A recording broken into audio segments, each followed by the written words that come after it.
शांति। बाप दादा के स्नेही, बाप समान निर्विघ्न,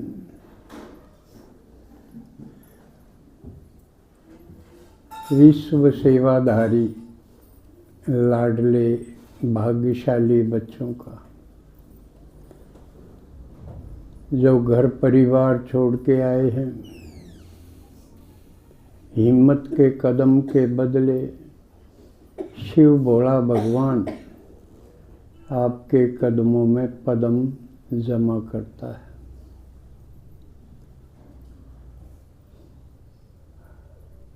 विश्व की कितनी आत्माओं में से हम थोड़ी सी चुनी हुई आत्माएं कितने भाग्यशाली हैं, जिस भगवान की एक झलक के लिए ढूंढते रोते फिरते हैं लोग। हमने उसको अपना बनाया और उससे सारे संबंध निभाते हुए सभी प्राप्तियां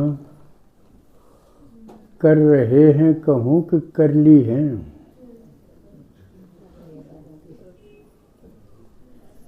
कर ली हैं या कर रहे हैं।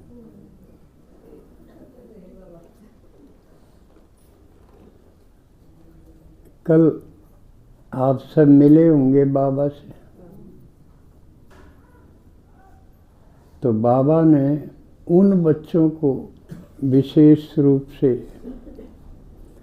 जो बाप समान बने, जो निर्विघ्न बने,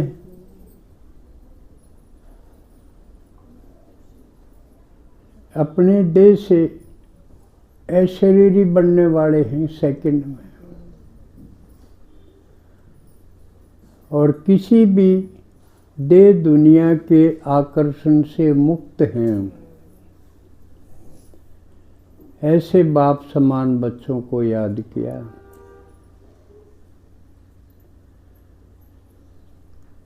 तो आप सब अपने अपने अंदर ज्ञान दर्पण में देख रहे होंगे कि मैं इसमें हूँ या भी पुरुषार्थ में हूँ ऐसा बनने के लिए।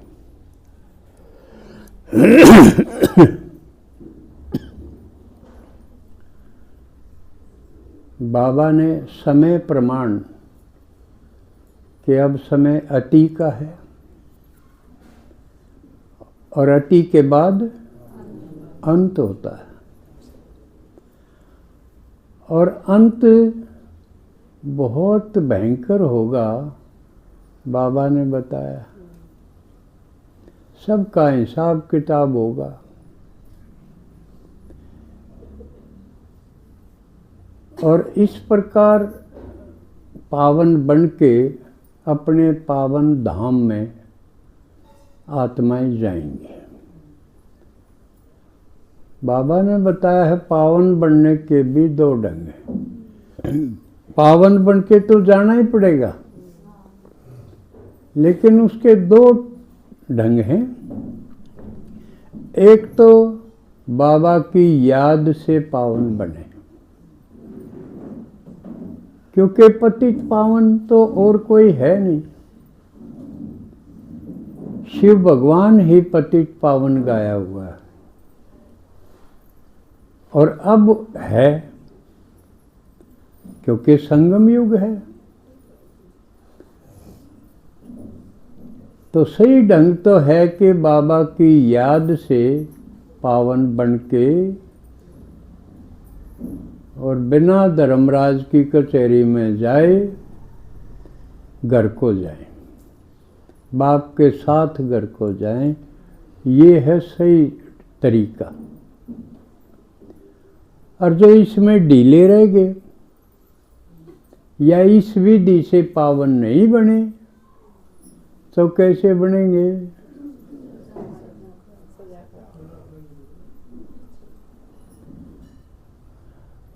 जूठ खा के टुकड़ा मिलेगा, वो पिटाई कुटाई के बाद सजा भोग कर पावन बनेंगे ही।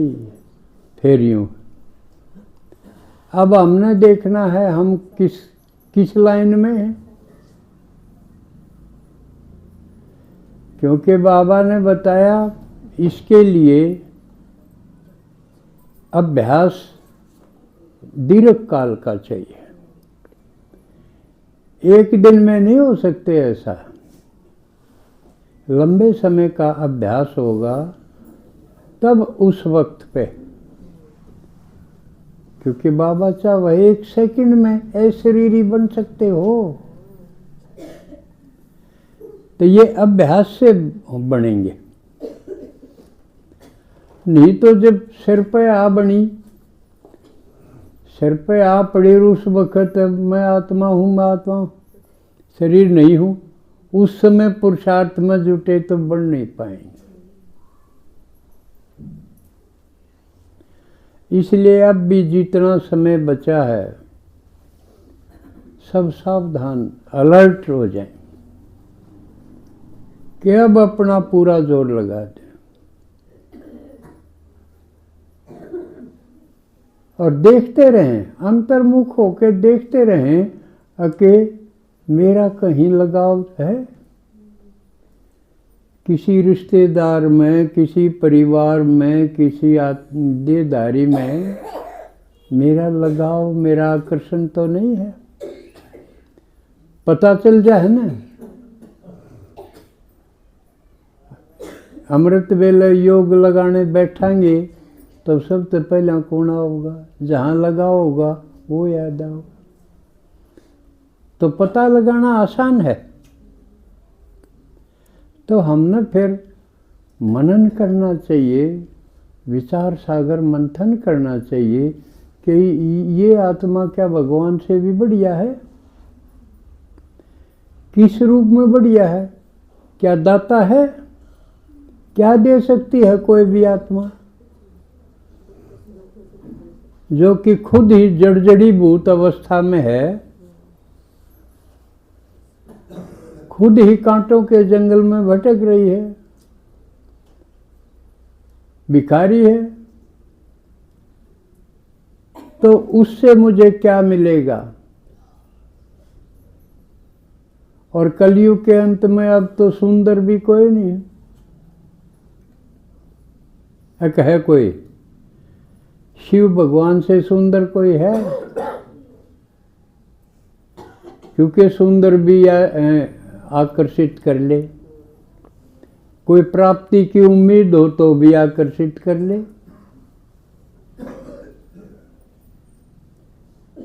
लेकिन शिव भगवान के बराबर तो कोई भी नहीं हो सकता, सत्यम है, बाकी तो सारे झूठ जरूर मिल ही पाओगी। पूरी तरह कोई सच्चा नहीं है।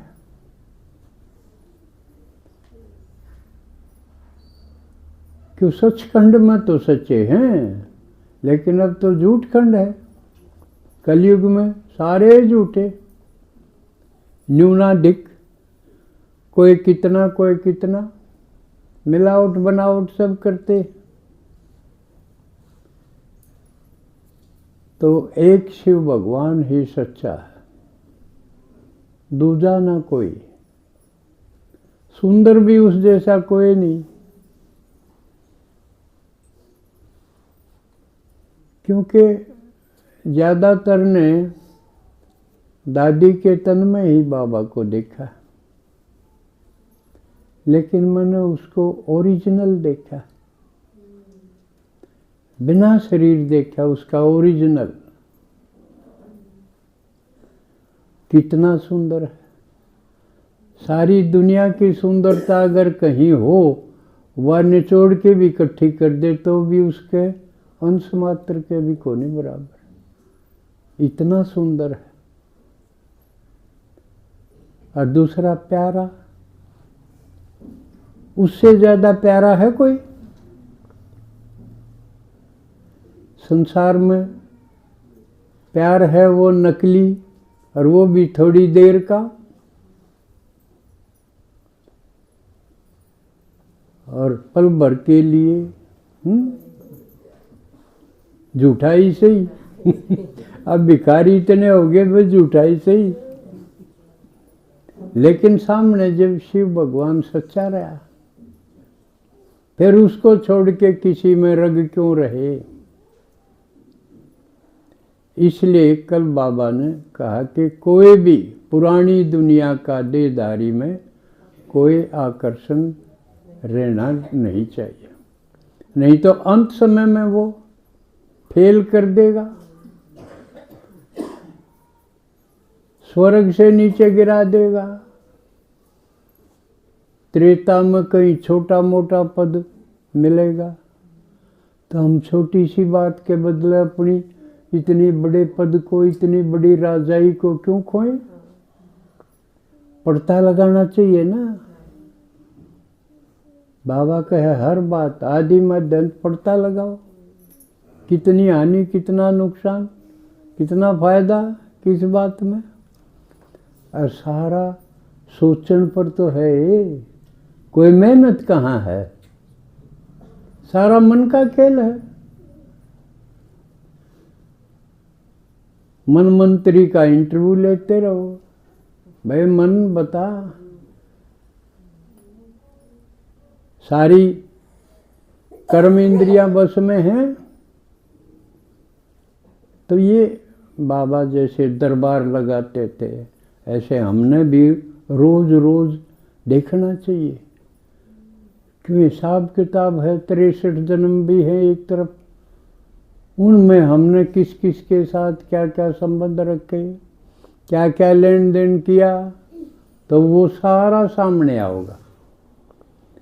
63 जन्म हमने किन किन आत्माओं के साथ किन किन संबंधों में पार्ट बजाया, वो सारी आत्माएं सामने आऊंगी। यही इकट्ठे कर देगा। कमाल की बात है शिव भगवान की कि वो हमारे सारे कल्प के जितने भी रिश्ते नाते थे, जिन खातिर बिछड़े जब रोए थे, कि कोई मर जाए जब रोना हुआ है ना कई कई दिन, इब तो धीरे धीरे रांद काट दें, 13 भी दिन कोई पूरे नहीं करता, एक हफ्ते में बस परला पार करो भाई। लेकिन पहले तो बहुत, क्योंकि स्नेह प्यार था। अब वो घटते घटते खत्म हो गया, इसलिए रोना पीटना भी घट गया। थोड़ा बहुत से वो भी झूठा ही सही, थूक ला के न आँख गीली करनी पड़े ना, तो किसका लगाव हर क्यों हो, क्यों सारे झूठे धोखाधड़ी कर फिर कित स्नेह प्यार रहता। ये तो एक शिव भगवान ऐसे मौके पर अपना सच्चा प्यार, निस्वार्थ प्यार लेके आ जावे।